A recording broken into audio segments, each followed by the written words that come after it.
रहमान अस्सलाम वालेकुम and welcome back to my channel. आज फिर हाजिर हूँ जी मैं एक नए लेक्चर के साथ आपकी खिदमत में, ताकि आप लोगों को इसी तरह सिखा के हम खुद भी सीख सकें और अपने तालीम याफ्ता होने का फ़र्ज़ निभा सकें।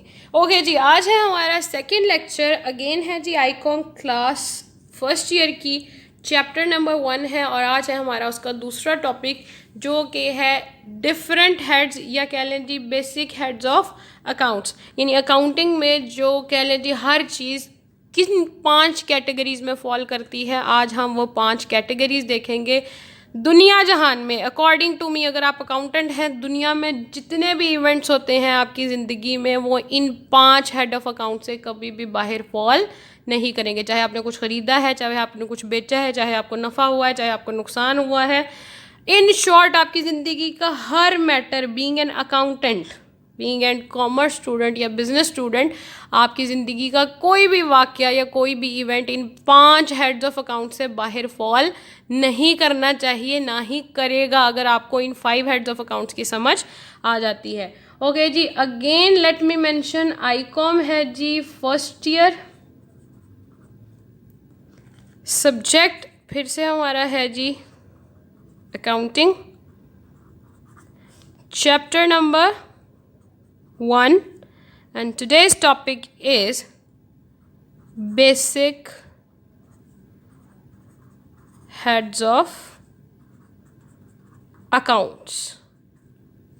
ठीक है जी, what is an account और अकाउंट यानी कौन कौन से 5 बेसिक हेड्स ऑफ अकाउंट है। हमेशा याद रखिएगा जी, आपको जब भी क्लास में भी टीचर्स पढ़ाएंगे तब भी वो यही करेंगे जी, अकाउंटिंग की डेफिनेशन के बाद सीधा आपको लेके जाएंगे जी वो इसी टॉपिक की तरफ, जो कि है बेसिक हेड्स ऑफ अकाउंट।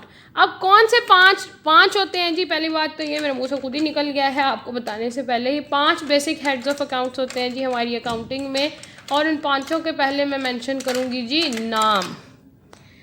नाम क्या होते हैं जी। नंबर 1, अब हमारी मजबूरी ये है जी कि हम, मजबूरी भी नहीं है जी, हमें खुशी भी है कि जी हम पाकिस्तानी हैं, हम उर्दू में पढ़ते हैं, तो मैं पहले नाम लिखूंगी इनके इंग्लिश में, after that I will write them in Urdu, तो फिर उसके साथ साथ हम उसको एक्सप्लेन करते जाएंगे। पहले मैं इनको मेंशन कर रही हूँ जी इंग्लिश में ही। पहला है जी एसेट्स, दूसरा है हमारा एक्सपेंसेस, तीसरा अकाउंट जो है या हेड ऑफ अकाउंट है जी वो है इनकम, चौथा हेड ऑफ अकाउंट है जी हमारा कैपिटल, और पांचवा है हमारे पास लायबिलिटीज।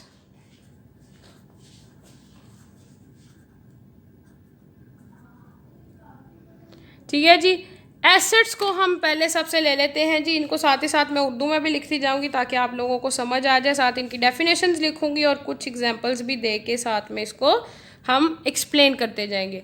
अच्छा जी, एसेट्स को उर्दू में हमने बहुत सुना है जी आजकल अपने न्यूज़ में, जो आपके पिछले दिनों केसेस चलते रहे हैं आपके प्रीवियस या एक्स प्राइम मिनिस्टर पे, हमारे बल्कि आपके नहीं सिर्फ हमारे सबके, तो इसके लिए एक वर्ड यूज़ किया जाता रहा है जी बहुत ज़्यादा, वो था असासाजात। यानी अपने असासाजात ज़ाहिर करें जी, अपने एसेट्स शो करें। हर बंदे को यही कहता है जी आपका नैब के जी अपने असासाजात शो करें, हमें असासाजात ज़ाहिर करें। हमें ये समझ नहीं आती जी व्हाट आर एसेट्स, कौन सा ये बला वर्ड है जिसको कहा जाता है जी कि अपने असासाजात शो करें। तो आपका अकाउंटेंट ये कहता है जी, आपकी अकाउंटिंग में एक बड़ी प्यारी सी डेफिनेशन है, पिद्दकू सी डेफिनेशन, जिसको आप कहते हैं जी यूं याद हो। डेफिनेशन है ji, properties and possessions of a business, किसी भी कारोबार के। अच्छा, ये सारी चीज़ें हमने पढ़नी है कारोबार के पॉइंट ऑफ व्यू से।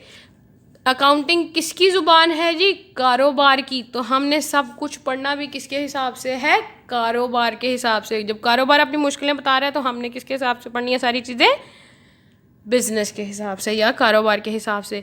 तो कभी भी डेफिनेशन में आपने बिजनेस का वर्ड स्किप नहीं करना। ओके जी, मैंने वर्ड बोले हैं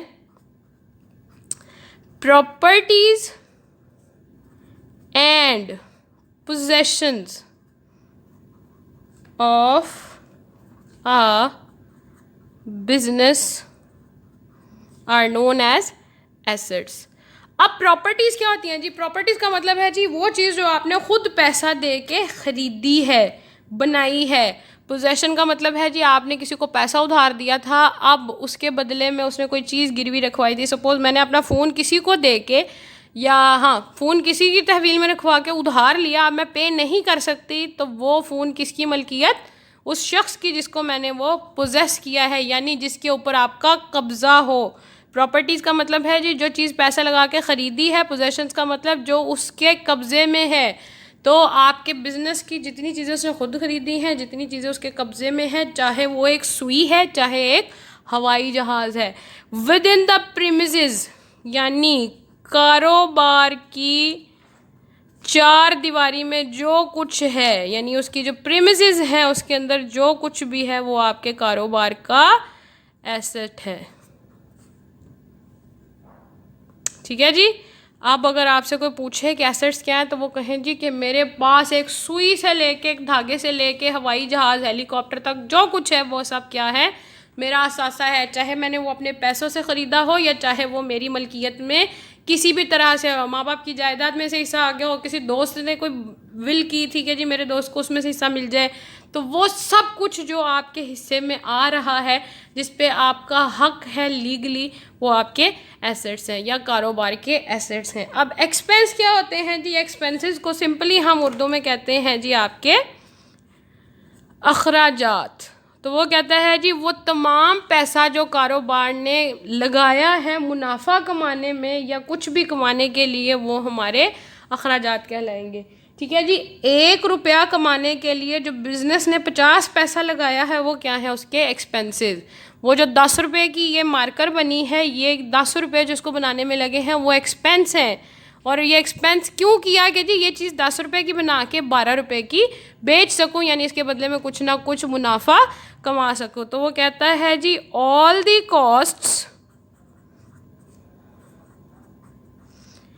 इनकर्ड बाय द बिजनेस। किसके थ्रू इनकर्ड? किसने किया या लगाई किसने है? कारोबार ने। अब हर जगह, यहाँ पे भी बिजनेस है, यहाँ पे भी बिजनेस है। टू जनरेट इनकम और अर्न प्रॉफिट। अब वो कहता है जी all the cost incurred by the business to generate income और अर्न प्रॉफिट, यानी कारोबार ने जो पैसा लगाया है, ठीक है जी, कारोबार ने जितनी भी कीमत लगाई है टू जनरेट, यानी मुनाफा कमाने में या आमदनी कमाने में, वो आपकी एक्सपेंसेस कहलाते हैं या आपके अखराजात कहलाती हैं। अब इनकम क्या है जी? वो कहता है जी इट इज़ द प्राइस, इसको कहते हैं उर्दू में आमदनी। ये आम वर्ड बोला जाता है जी कि आपके शौहर, भाई, बेटा, आप खुद जहाँ जॉब करते हैं, आपकी इनकम क्या है? इनकम से मुराद आपकी आमदनी कितनी है, सैलरी कितनी है। तो वो कहता है जी बिजनेस के पॉइंट ऑफ व्यू से द प्राइस, मैं पहले लिख रही हूँ उसके बाद समझाती हूँ, of goods sold and services rendered by business to its customer। अब वो कहता है जी उन तमाम अशिया की कीमत जो हमने बेच दी हैं या वो तमाम खिदमात जो हम फराहम कर चुके हुए हैं, किसको? कारोबार ने फराहम की हैं, किसको? अपने कस्टमर्स को या ग्राहकों को। सपोज एग्जांपल देती हूँ जी, एक एकेडमी है, वहाँ पे एक टीचर है, उसका काम है जी आपको सर्विसेज देना या अपनी खिदमात फराहम करना इन फॉर्म ऑफ लेक्चर।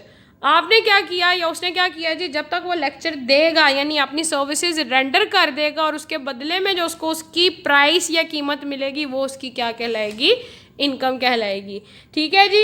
आप तब तक उन पैसों को इनकम नहीं कह सकते जब तक कि आपने वो चीज़ बेच नहीं दी। ये मार्कर जब तक मैंने बनाई, इसके ऊपर 10 रुपये लगे, मैं इसकी इनकम 12 रुपये नहीं कह सकती अनटिल एंड अनलेस ये चीज़ बिक नहीं गई। गुड्स अकाउंटिंग में कहते हैं जी अशिया को।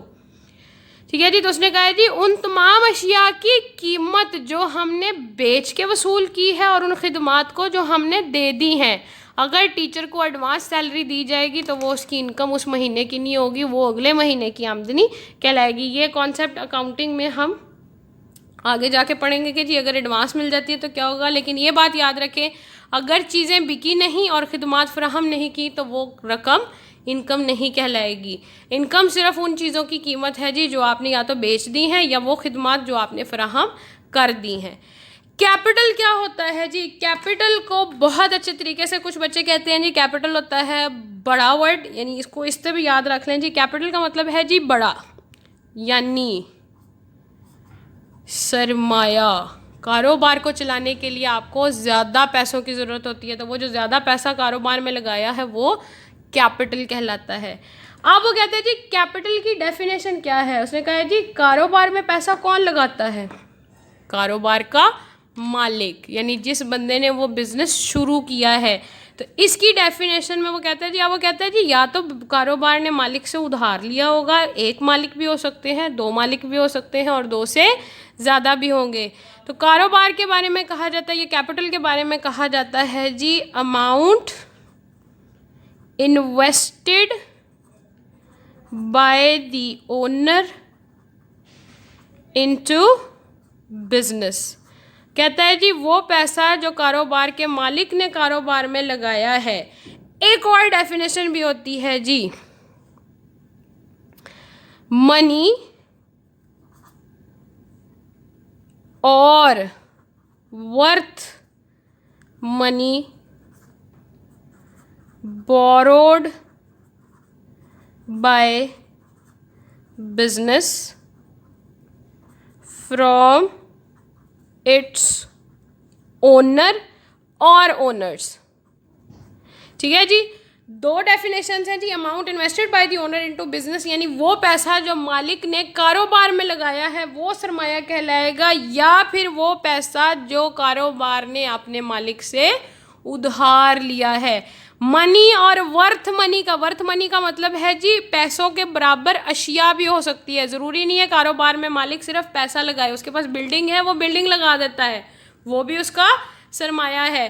पहले से बनी हुई बिल्डिंग थी, उसके ऊपर मज़ीद पैसा लगा के उसने कारोबार शुरू कर लिया, तो वो भी क्या कहलाएगा? उसका कैपिटल कहलाएगा। सो ये दोनों डेफिनेशंस हैं जी, आपको जौन सी आसान लगती है वो आप याद कर सकते हैं। यानी amount invested by the owner into business, ये है मालिक के पॉइंट ऑफ व्यू से।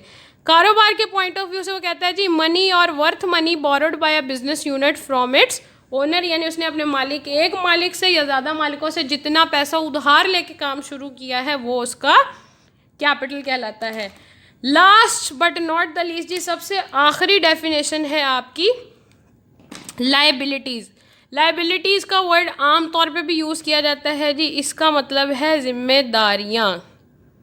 बहुत आसान डेफिनेशन है जी, मैं लिखूंगी उसके बाद एक्सप्लेन करूंगी। उसने कहा है जी debts and obligations of business are called liabilities. अब डेट्स क्या होते हैं जी? वो कहते हैं जी डेट्स का मतलब है वो तमाम पैसा जो हमने किसी से उधार लिया है या किसी को भी वापस करना है।